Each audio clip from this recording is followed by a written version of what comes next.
Что бы мне хотелось сказать по Гайскому району, наверное, многие из вас сейчас начнут смеяться, но это далеко не смешно. Это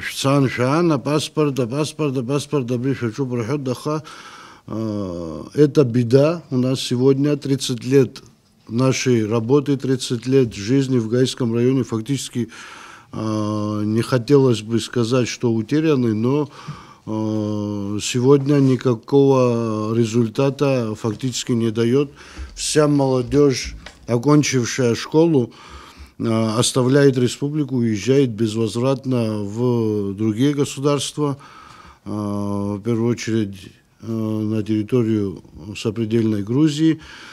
Фактически наша работа дошла до инкубаторской, я извиняюсь за это выражение. Мы, вырастив детей, родившихся у нас на родине, пошедших в садики, школы и так далее, отправляем выращенных, образованных детей в чужие руки. В чем причина? Причина в том, что под всякими предлогами государство, моя родина, отказывается от своих детей, которых выращивает. По окончанию школы, когда им 17 лет, они фактически становятся не нужны.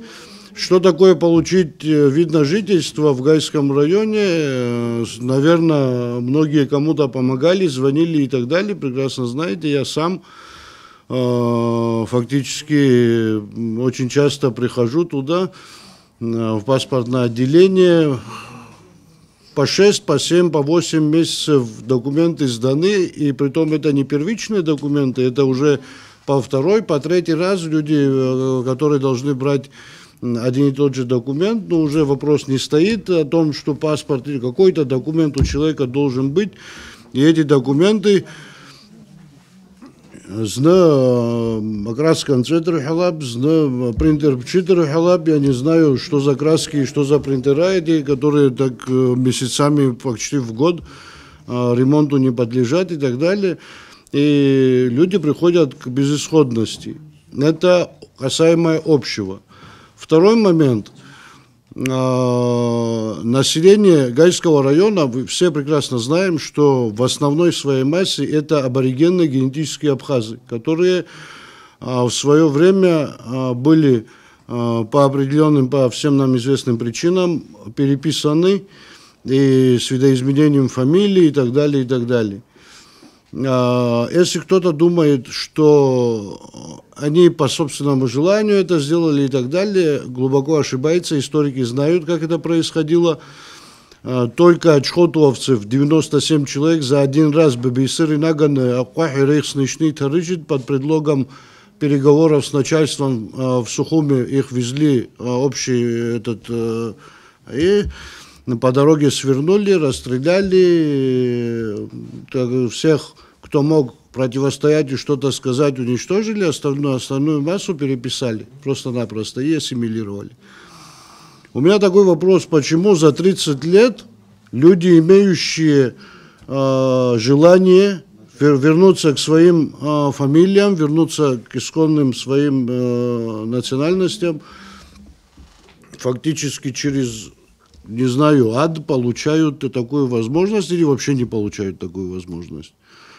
У нас там проживает человек, который 6 лет боролся, являясь внуком двоюродного брата Шалвы Денисовича, 6 лет бороться за то, чтобы доказать, что он иналыпа, что он абхаз, и в конце концов получить этот паспорт.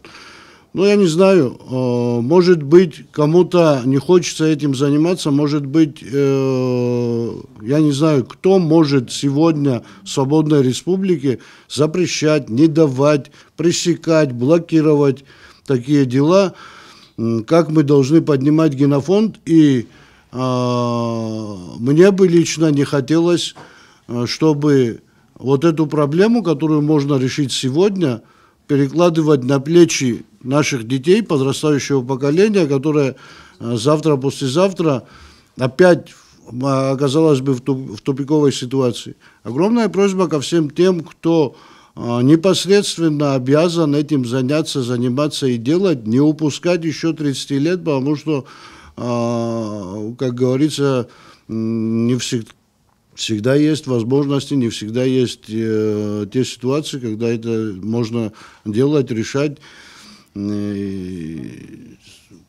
Я думаю, что наш голос дойдет в конце концов до рук и ушей тех, кто обязан это сделать. Спасибо за внимание.